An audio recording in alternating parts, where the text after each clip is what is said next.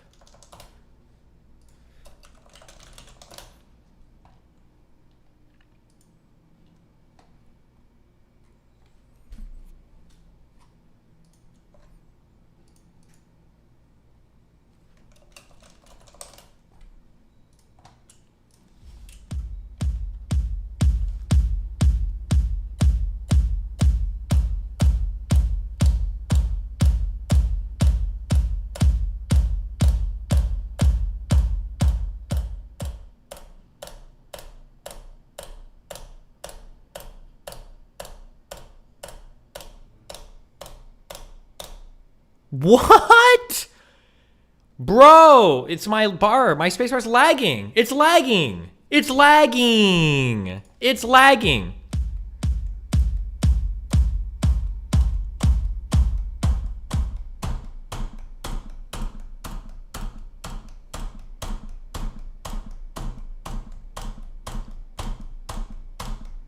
Bro, shit is lagging.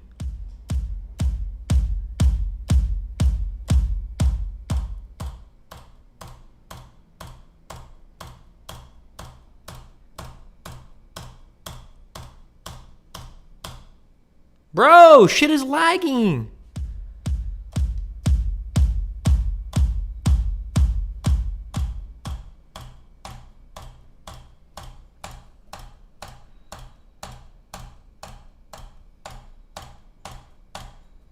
Boom. That's it, baby. Get fucked. That's my 900.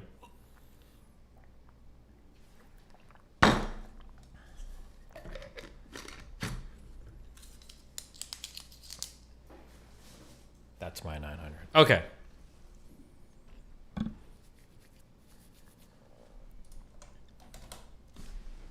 Okay. The cell phone thing is a good question. I've never understood that. I've always wondered how. Okay. Let's do research into this.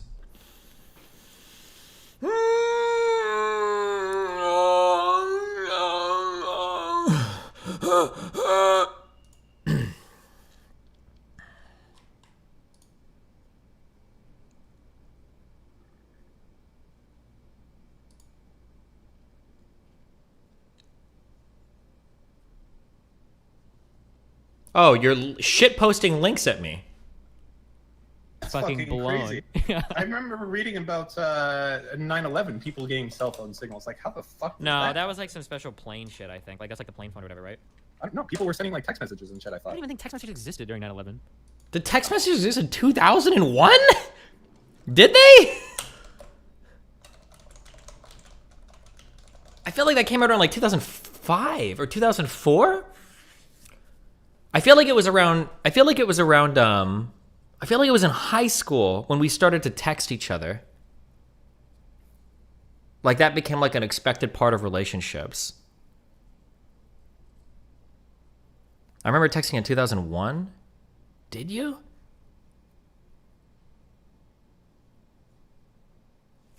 Okay.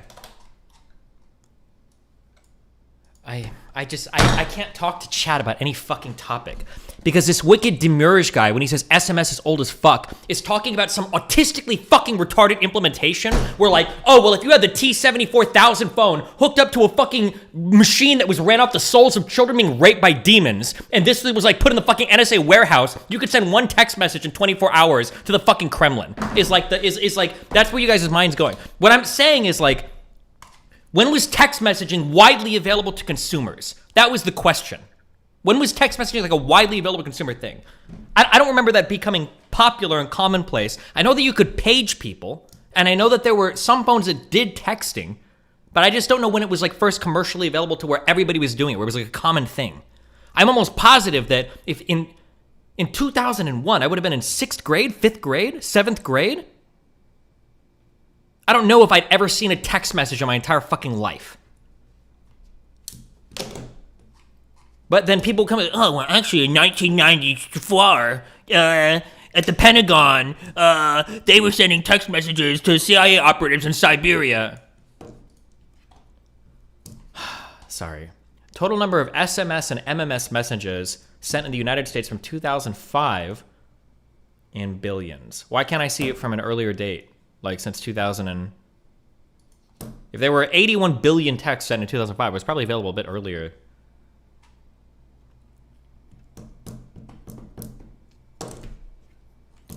Okay. Sorry. What was the point of the break? Yeah, you're absolutely right. There was no point. Okay. I need to not engage with chat on this. I'm sorry. Okay. The way I heard it explained in the early 2000s is cell phones use a different bandwidth than they currently do. Yeah, that could be true as well. For instance, like 5G is able to do like super ultra high speeds, but it had bad range in the beginning. I don't know if 5G is even a real fucking standard yet, but that could be true too. Maybe earlier cell phones could communicate and work on planes because they were using like different frequencies and shit back then. That might be possible. I don't know. I'm just going to do the research on my own. I don't know why I would ever look at chat or read at chat or rely on any of you autistic fucking knuckle-dragging retards for any information related to this. This is why I do my own reading. Okay. I don't need some dumb fuck sending me an email like, well, actually, text messaging was available. Back in 1969, Oppenheimer was actually using it in the 40s to communicate with German scientists on the ocean floor. I don't know. Okay. Why am I so mad? Let's just calm down. God. Okay.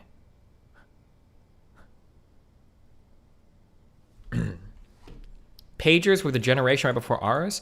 I don't know if you could send them. I don't remember if on a pager, if you could send a message. I don't remember. I think you could on later ones, but I think in the early forms of pagers, all you could do is call them to let people know that you got a call. I think that's all a pager could do initially.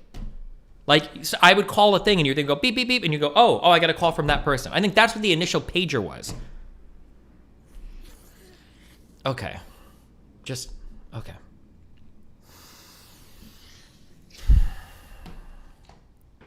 Let's just. Shh.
We're all chill now, okay? Everybody's calmed down. Everybody's took a deep breath.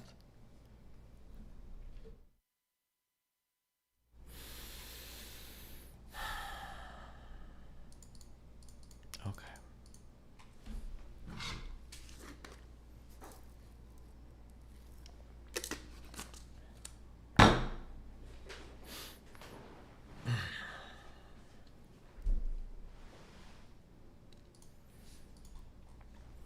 The debate over the use of wireless phones on commercial airline flights may intensify in light of news this week that passengers aboard the hijacked airliners that crashed into Pennsylvania and Washington called loved ones from the air shortly before they died.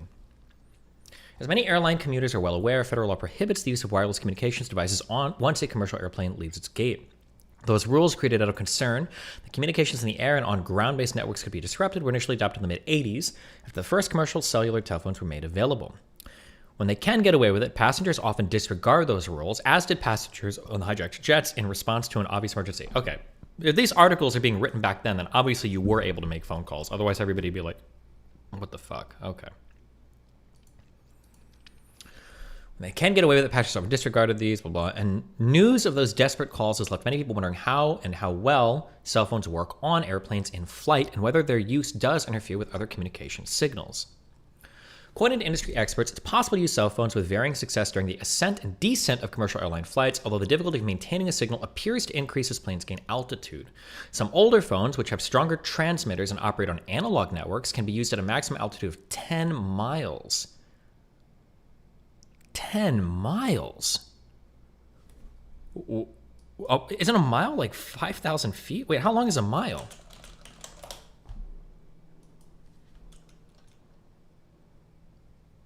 That 53,000 feet? That's insane. Okay. And operate on analog networks can be used at a maximum altitude of 10 miles, while phones on newer digital systems can work at altitudes of 5 to 6 miles. That's still pretty high up there. Typical airline cruising altitude would be 35,000 feet, or about 6.6 miles. The fact of the matter is that cell phones can work in almost all phases of commercial flight, said Marvin Serbu, a professor of engineering and public policy at Carnegie Mellon University. An excess of caution prevents us from doing so, of course, because we're worried about the safety of air travel. Destiny, 5,000, not 50,000? What?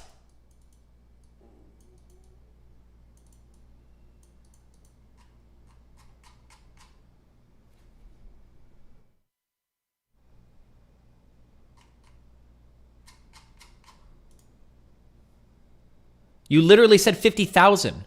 10 miles is about 53,000 feet.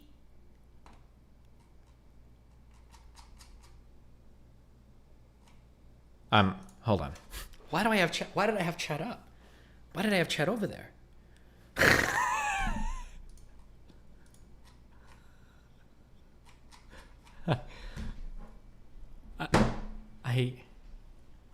Okay.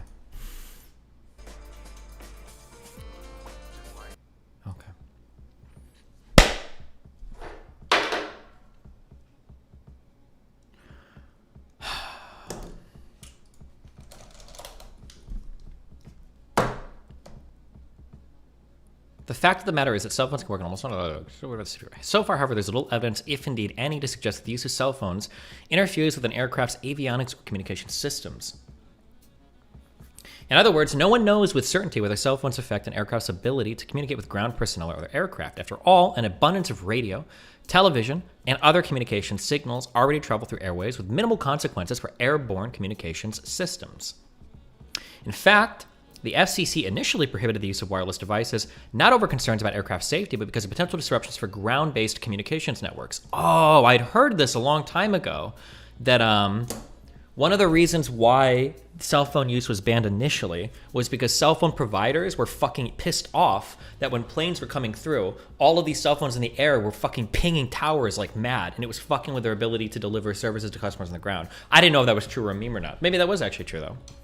Often, experts say dropped cell phone calls on the ground are a result of cell phones being used in airplanes. This is because cell phones used at high altitudes tend to employ a variety of cellular-based stations, thereby preventing customers within the range of these stations from using the same frequency. It's still not clear, except perhaps to investigators, whether the various calls placed at the hijacked planes were from cell phones or airphones. The wireless payphones built into some aircraft seats that are operated by AT&T Wireless and the GTE operation of Verizon Communications. Airphones communicate with ground-based antennas that do not interfere with cellular networks. Okay. But at least one of the calls appears to have come from a passenger in a bathroom outside the reach of the airphone, suggesting that a cell phone was used in this case. Wireless carriers declined to say whether the calls were made on their system, citing privacy concerns in the investigations by federal authorities. For its part, the FAA stands by the ban on airborne cellular calls, largely over concern about interference to aircraft navigation and information systems during takeoff and landing. The possibility of any disruption to aircraft communications cannot be tolerated. Hank Price, a spokesman for the FAA, said yesterday, commercial airlines enforce the ban without hesitation, but in the wireless communications industry, the issue is hotly debated. At least one carrier, Sprint PCS, is in favor of loosening the rules on the use of cell phones in planes because there's no conclusive evidence of interference in the air or on the ground, said Oliver Valente, the company's chief technology officer. Another company, AirCell Inc. of Louisville, Colorado, benefits from the ban by providing wireless phone services on private jets using equipment not prohibited by FCC regulations. As with the Airphones operated by AT&T and GTE, AirCell service is expensive, running $125 to $199 a minute.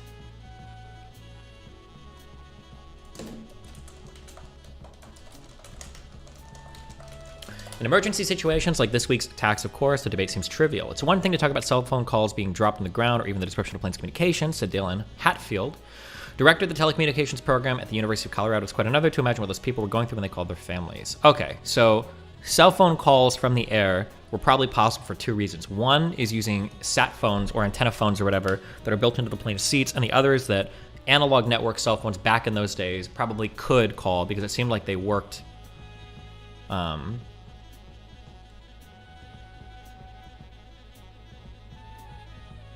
This is a 2014 article, how phones work in flight. So the technologies would have been different in 2014.